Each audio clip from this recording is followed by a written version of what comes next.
Muy buenas tardes a todos y a todas. Qué bueno verlos este nuevo año en el cual espero tengan todos muchísimos éxitos y especialmente una excelente salud mental. Que sea un propósito para este año cuidar muchísimo de nuestra mente, de nuestras emociones, de nuestras relaciones. Terminamos el 2022 hablando de la adultez y de todas esas heridas que a veces impiden que vivamos una adultez sana en pareja, en la vida laboral, en todo lo que tiene que ver con también el rol parental o cómo somos como papás cuando decidimos ser padres. Entonces hablábamos precisamente de esa herida de abandono que los que quieran ver e iniciar, digamos, a conocer sobre este tema, pues pueden buscarnos en YouTube o encontrarnos en nuestras redes sociales en Instagram o en Facebook y pueden acceder, digamos, a este contenido. Hoy habíamos quedado en que íbamos a conversar sobre la herida de rechazo. Son heridas muy similares, pero que todas ellas las vivimos en nuestro seno familiar, muchas veces a partir de unos papás que tal vez nos dieron lo mejor, seguramente, no tal vez, sino seguramente, pero que cometieron,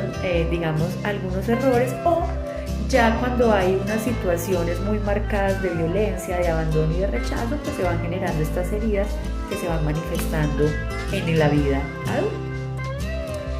¿Qué pasa con esta herida de rechazo? Pues se origina precisamente, como su nombre lo indica, en el rechazo inclusive del nacimiento mismo,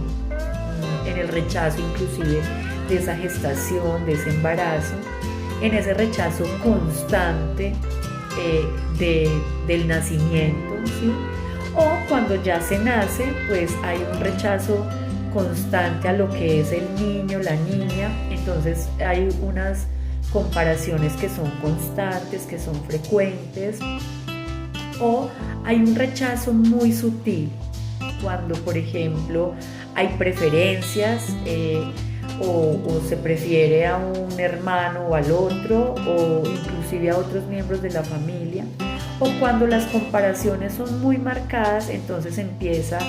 a generarse precisamente esta herida de rechazo que empieza también a desarrollarse con unas actitudes parentales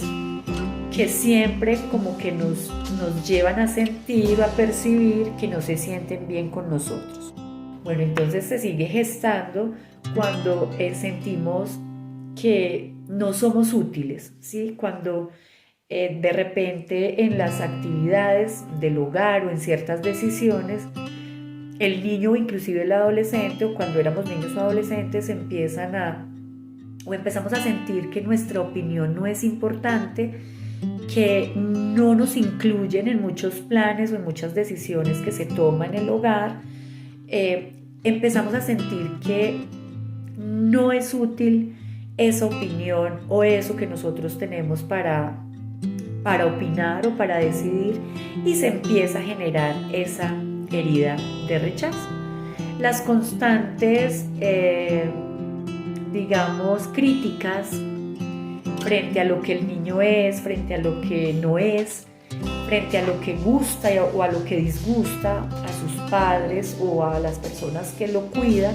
también empiezan a hacer mella y empiezan a generar esta herida de rechazo que empieza a hacerse cada vez más grande cuando empieza la socialización secundaria, en el colegio, en la universidad, en el trabajo y en la relación de pareja. Es muy importante como que podamos saber que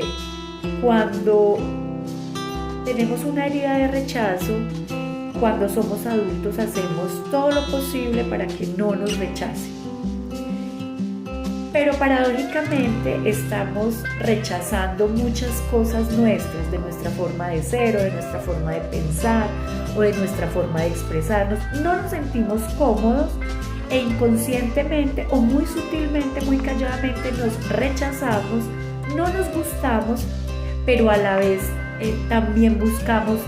que nos acepten, que no nos rechacen, no volver a, digamos, a socavar en esa herida que está allí y que precisamente empieza como a sentir que se le echa sal cuando nos rechazan. Entonces esto genera unas dificultades muy grandes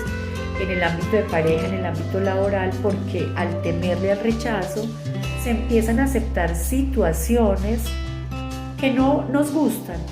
que inclusive nos incomodan, en donde inclusive a veces sentimos que se sacrifican nuestros principios, nuestros valores, nuestras opiniones, pero por ese temor al rechazo nos acomodamos. Entonces allí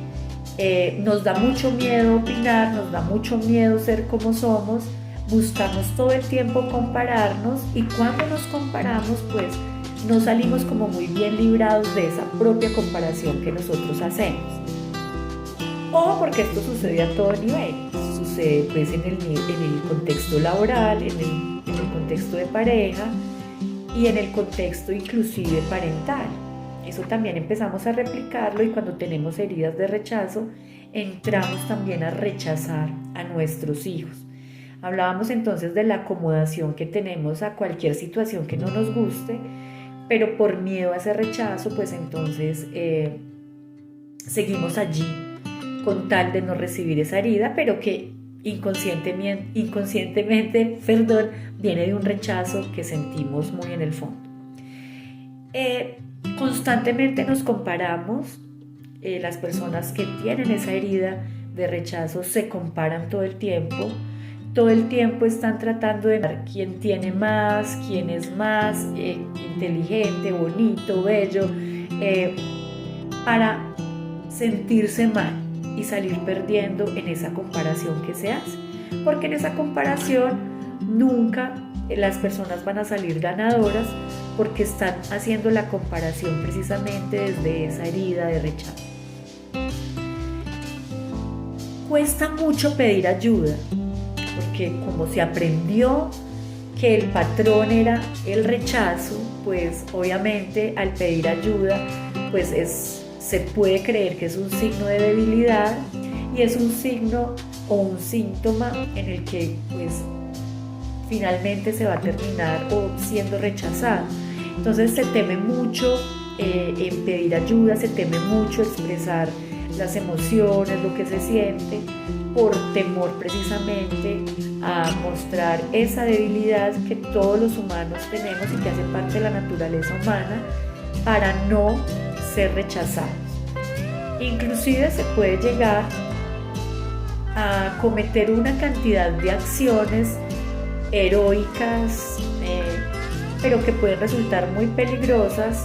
en la búsqueda, digamos, activa y frecuente o recurrente de la aceptación. O sea, todo el tiempo se está rehuyendo al rechazo, pero la cuna de ese rechazo es el propio rechazo. Puede que afuera no nos estén rechazando, pero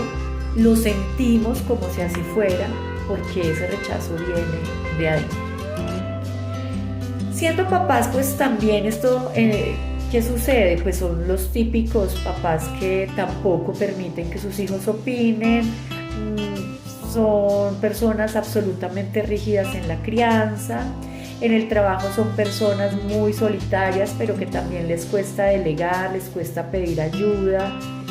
son personas que pueden ser autoritarias. Se puede ser una persona inclusive también muy complaciente en la pareja, no mostrar muy a menudo lo que se quiere, lo que se necesita, con tal de que el otro esté aceptando todo el tiempo y no nos rechace, aceptando situaciones inclusive de maltrato, situaciones de violencia o situaciones no muy cómodas de infidelidad cuando hablamos de las relaciones de pareja. Y digamos que a nivel pues profesional, a nivel personal, pues no hay una comodidad con cómo se es, ¿cierto? No hay un confort con la persona que se es en ese momento. Entonces todo el tiempo hay una insatisfacción y hay un constante rechazo que hay que llegar a reconocer para poderlo sanar. Llegar a reconocer que somos suficientemente buenos, que somos suficientes inclusive para lo que nos formamos, para lo que estudiamos, para lo que somos como seres humanos, saber y sentirnos suficientes en una relación de pareja, en una relación horizontal de trabajo, sabernos suficientes en un rol parental, es muy importante para poder empezar a sanar esta herida de rechazo. El poder comprender que los jefes o los hijos o la pareja o los empleados o colaboradores no son ni nuestros padres ni nuestros cuidadores que nos rechazaron, sino que son personas diferentes con quienes podemos también escribir una historia diferente. Recuerda que si notas señales, identificas que tienes una herida de rechazo, la puedes trabajar, es posible sanar. Si te das cuenta que estás en el trabajo, en la relación de pareja o en tu rol de papá o mamá o cuidador, haciendo algunas cosas de las que hemos hablado y que hacen parte o son muestra de una herida de rechazo, busca ayuda. Tú puedes construir algo diferente. Adelante, llámanos que te podemos ayudar. Herida de rechazo, una de las heridas que nos impide vivir una adultez plena en los diferentes momentos, en las diferentes etapas que se desarrolla precisamente este curso de vida. Chao, chao.